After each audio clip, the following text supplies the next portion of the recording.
نحمده ونصلي على رسوله الكريم أما بعد فأعوذ بالله من الشيطان الرجيم بسم الله الرحمن الرحيم واتل عليهم نبأ الذي آتيناه آياتنا فانسلخ منها فأتبعه الشيطان فكان من الغاوين ولو شئنا لرفعناه بها ولكنه أخلد إلى الأرض واتبع هواه فمثله كمثل الكلب إن تحمل عليه يلهث أو تتركه يلهث ذلك مثل القوم الذين كذبوا بآياتنا فاقصص القصص لعلهم يتفكرون۔ میرے قابل احترام دوستوں، میں نے آپ کے سامنے سورۃ اعراف کی 2 آیات مبارکہ تلاوت کی ہے، جس میں اللہ تعالیٰ فرماتے ہیں اے میرے محبوب ان کو اس شخص کا واقعہ پڑھ کر سناؤ جس کو ہم نے اپنی آیتیں عطا فرمائی مگر وہ ان کو بالکل چھوڑ دیا، پھر شیطان اس کے پیچھے لگ گیا، اس کا نتیجہ یہ ہوا کہ وہ گمراہ لوگوں میں شامل ہو گیا۔ اور اگر ہم چاہتے تو ان آیتوں کی بدولت اسے بلند کر دیتے، مگر وہ زمین کی طرف جھک گیا، خواہشات کا پجاری بن گیا، اپنی خواہشات کے پیچھے پڑا رہا، اس لیے اس کی مثال اس کتے کی سی ہو گئی کہ اگر تم اس پر بوجھ لا دو تب بھی وہ زبان لٹکا کر ہانپے گا، اور اگر اسے اس کی حالت پر چھوڑ دو تو بھی وہ زبان لٹکا کر ہانپے گا۔ یہ مثال ہے ان لوگوں کی جنہوں نے ہماری آیتوں کو جھٹلایا، لہذا آپ یہ واقعات سناتے رہو تاکہ یہ کچھ سوچیں۔ مفسرین نے ان آیات کے بارے میں لکھا ہے کہ اس میں بلعم بن بعورہ کی طرف اشارہ ہے۔ دوستو یاد رکھیں، اللہ تعالیٰ نے قرآن پاک میں جتنے واقعات بیان کیے ان میں ہمارے لیے اور قیامت تک آنے والے انسانوں کے لیے عبرت ہوتی ہے، سبق ہوتا ہے۔ جب اللہ تعالیٰ نے حضرت موسیٰ علیہ السلام اور ان کی قوم کو دریا سے پار کر دیا اور فرعون کو اور اس کی قوم کو غرق کر دیا، بنی اسرائیل کو نجات مل گئی بدترین دشمن سے، تو بعد میں اللہ تعالیٰ نے انہیں جہاد کا حکم دیا۔ اس وقت بیت المقدس پر ظالم اور جابر قوم کا قبضہ تھا۔ اللہ نے حکم دیا کہ تم جاؤ اور ان کے خلاف جہاد کرو، ان کو وہاں سے نکالو۔ جب بنی اسرائیل نے جہاد کی تیاری کی، شروع کی جہاد کی تیاری، تو وہاں کے جو لوگ تھے ان میں ایک عالم تھا جو بہت ہی نیک اور صالح، عبادت گزار اور مستجابت دعوات تھا، اس کا نام تھا بلعم بن بعورہ۔ قرآن کریم نے ان آیات میں اس کا ذکر فرمایا ہے۔ وہ ظالم لوگ جو وہاں بیت المقدس میں رہتے تھے وہ بلعم کے پاس آئے اور کہا کہ تمہیں پتا ہے کہ یہ بنی اسرائیل ہم پر حملہ کرنا چاہتے ہیں، آپ ان کے لیے بد دعا کریں۔ بہت اصرار کیا، مجبور کیا، لیکن اس نے کہا کہ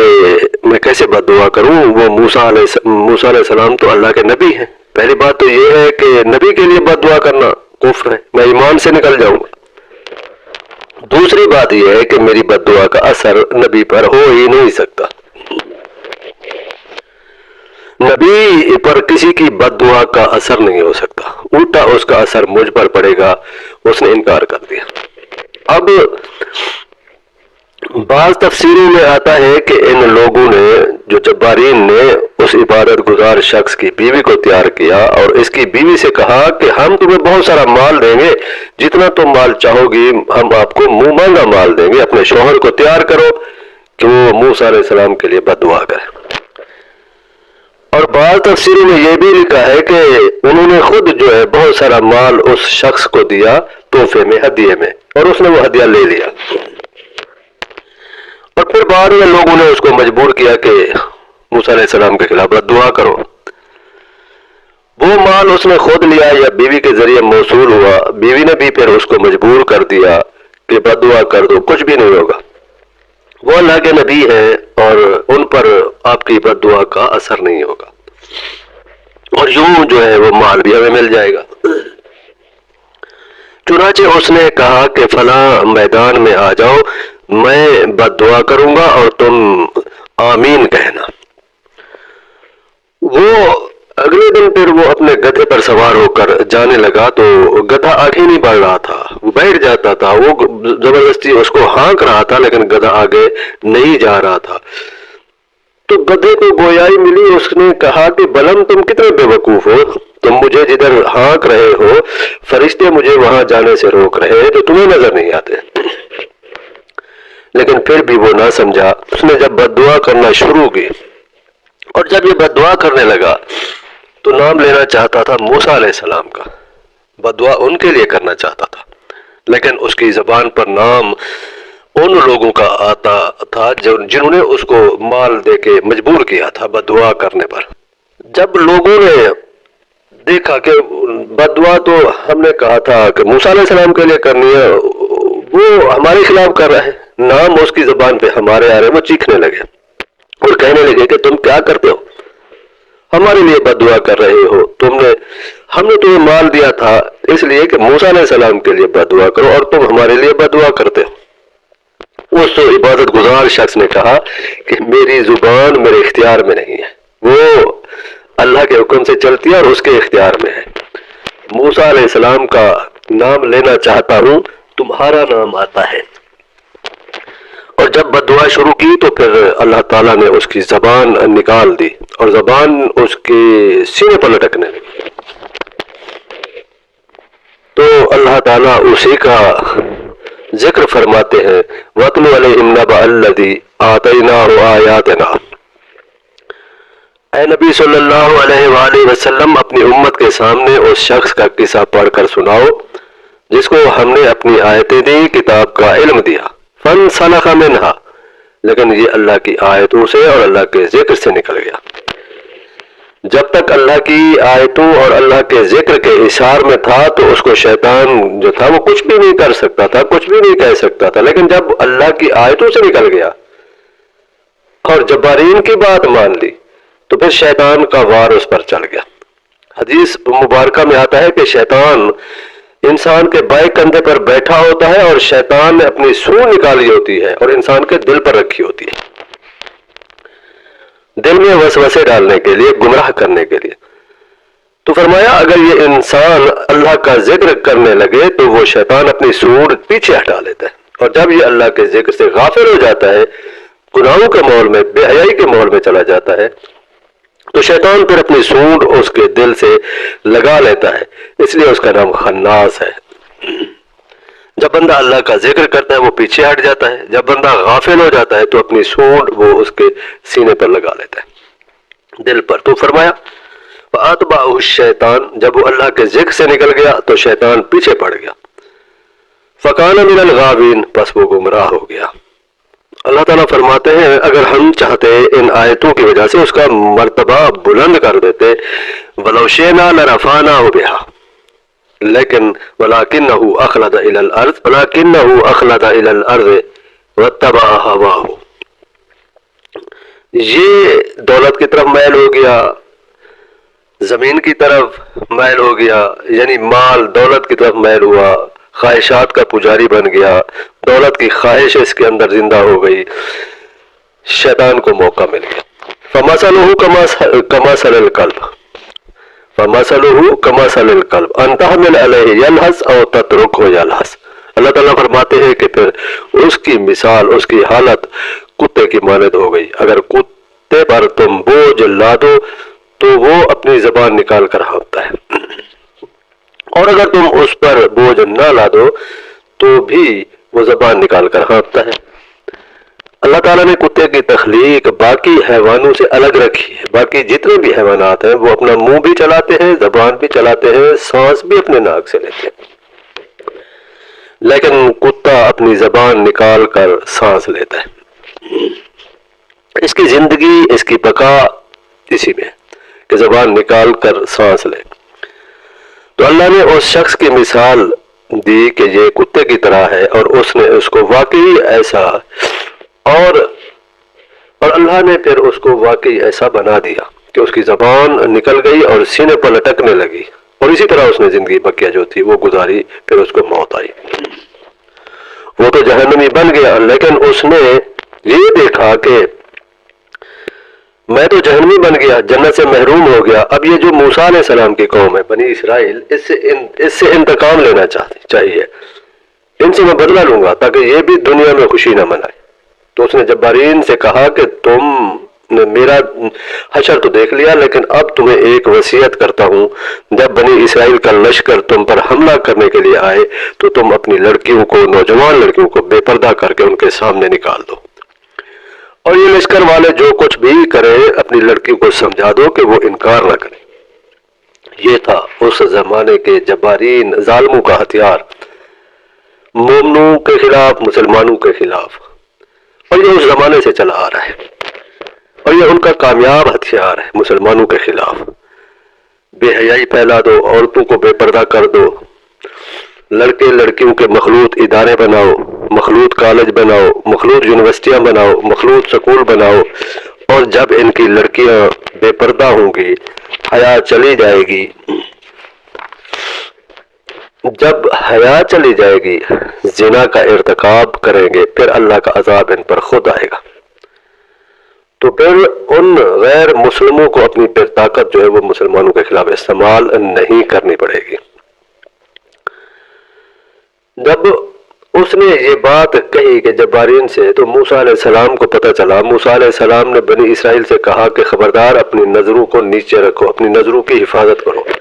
نظریں جھکا لو۔ قرآن کریم میں بھی اللہ کا حکم ہے مسلمانوں کو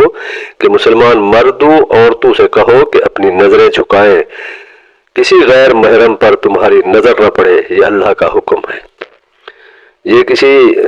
مولوی کا حکم نہیں ہے، یہ اللہ کا حکم ہے۔ حضرت موسیٰ علیہ السلام نے ان کو کہا اپنی نظروں کی حفاظت کرو، باقی لشکر اس سے بچتا رہا،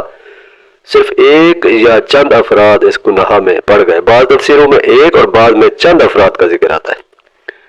وہ اس گناہ میں پڑ گئے، اور جب اس گناہ میں پڑ گئے تو پھر اللہ نے ان پر عذاب مسلط کر دیا، بنی اسرائیل پر پھر طاعون کی صورت میں اللہ نے عذاب مسلط کیا، اور جس کے نتیجے میں 70,000 افراد جو ہے وہ مر گئے۔ سبب کیا تھا؟ بے حیائی، زنا، یہ سبب بنا، اور 70,000 افراد لقمہ اجل بن گئے۔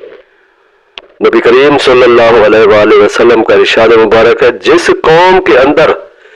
زنا کی بیماری پھیل جائے، ایسی ایسی بیماریاں اللہ ان پر ڈال دیتے ہیں کہ جن بیماریوں کے نام ان کے آباء و اجداد نے نہیں سنے ہوں گے۔ آج کل ہم ایسی بہت سی بیماریوں کے نام سنتے ہیں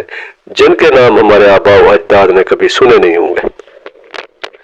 یہ بیماریاں مسلمانوں پر کیوں ڈالی گئی؟ بے حیائی اور زنا کی وجہ سے۔ تو جب موسیٰ علیہ السلام نے ان کو سمجھایا کہ توبہ کرو، اس زمانے میں اس شریعت میں یہ حکم تھا کہ جو گناہ کا ارتکاب کرے اس کو قتل کرو، یا تو وہ خود اپنے آپ کو قتل کرے یا دوسرے اس کو قتل کرے، اور جو بقیہ لوگ ہیں وہ توبہ کریں۔ گناہ کا ارتکاب کرنے والوں کو تو قتل کیا گیا، باقی لوگوں نے توبہ کر لی، پھر اللہ تعالیٰ نے وہ بیماری ان سے اٹھا لی۔ اب یہ جو واقعہ اللہ نے ذکر کیا قرآن میں مختصر ہے، اس کی تفصیلات احادیث میں موجود ہیں۔ یہ پوری امت کے لیے، قیامت تک آنے والی امت کے لیے عبرت ہے، اس میں سبق ہے۔ پتہ چلتا ہے کہ آدمی جتنا، اس میں ایک سبق تو یہ ہے، اس میں ایک سبق تو ہمیں یہ ملتا ہے کہ ایک آدمی چاہے جتنا بھی دیندار ہو، جتنا بھی اللہ کی عبادت کرے، وہ تکبر نہ کرے، وہ ناز نہ کرے اپنی عبادت پر، کیا پتا اس کا انجام کیسا ہے، کیونکہ اللہ جس کو چاہتے ہیں ہدایت دیتے ہیں، جس کو چاہتے ہیں گمراہ کر دیتے ہیں۔ اتنے بڑے عبادت گزار کو اللہ نے گمراہ کر دیا، تو کسی مسلمان کو پھر اس پر تکبر نہیں کرنا چاہیے کہ میں بڑا عبادت گزار ہوں، بڑا تہجد گزار ہوں۔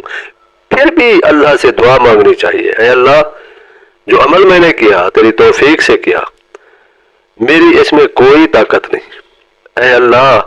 اس کو قبول کر لے، یہ دعا اللہ نے ہمیں سکھائی ہے، اے میرے رب، اے میرے پروردگار، میں نے عبادت کی تیری توفیق سے، میری اس میں کوئی طاقت نہیں، پروردگار اس کو قبول کر لے۔ پھر اس میں دوسرا سبق ہمیں یہ ملا کہ مال کی لالچ جو ہے انسان کو ایمان سے بھی خارج کر دیتی ہے۔ مال کی لالچ نہیں ہونی چاہیے، رزق حلال کے لیے بندے کو محنت ضرور کرنی چاہیے، اللہ سے رزق حلال مانگنا چاہیے۔ لالچ الگ چیز ہے، لالچ میں آ کر انسان اپنے دین کو بھی چھوڑ دیتا ہے۔ بلم بن بعورہ نے مال کے لالچ میں اپنے دین کو چھوڑ دیا، جہنمی بن گیا۔ اور تیسرا سبق ہمیں یہ ملتا ہے کہ کسی شخص کی بات اگر وہ گناہ کی کرتا ہے تو نہیں ماننی چاہیے۔ اگر والدین اپنی اولاد کو گناہ کا حکم دے تو والدین کی بھی فرما برداری جائز نہیں گناہ کے کاموں میں۔ حدیث شریف میں آتا ہے اللہ کی نافرمانی میں کسی مخلوق کی اطاعت جائز نہیں، لا طاعت المخلوق فی معصیت الخالق۔ شوہر کی بات ماننا لازم ہے بیوی پر، لیکن اگر شوہر گناہ کی بات کا حکم دے تو بیوی کو نہیں ماننا چاہیے، اس کے لیے ماننا جو ہے وہ جائز نہیں ہے۔ اسی طرح شوہر کو بھی چاہیے کہ وہ بیوی کی جائز بات کو مانے۔ بلم بن بعورہ کی گمراہی کا ذریعہ جو تھا وہ اس کی بیوی بن گئی، گمراہی کا سبب اس کی بیوی بن گئی، مال کی لالچ بن گئی۔ اور ہمیں اس واقعے میں یہ سبق بھی ملا کہ جب بھی مسلمانوں میں بے حیائی عام ہو جاتی ہے، زنا شروع ہو جاتا ہے، تو اس کی سزا اللہ تعالیٰ دنیا میں مختلف بیماریوں کی صورت میں دیتے ہیں، مختلف بیماریاں اللہ تعالیٰ مسلط کر دیتے ہیں، ایسی ایسی بیماریاں کہ جن کے نام ہمارے آباء و اجداد نے بھی نہیں سنے ہوتے۔ لہذا اللہ تعالیٰ سے دعا ہے کہ اللہ تعالیٰ اس قوم پر رحم فرمائے اور ہدایت دے، گمراہی سے بچائے، بے حیائی سے بچائے، اللہ تعالیٰ ہمیں سیدھے راستے پر چلائے۔ آمین۔ وآخر دعوانا ان الحمد للہ رب العالمین۔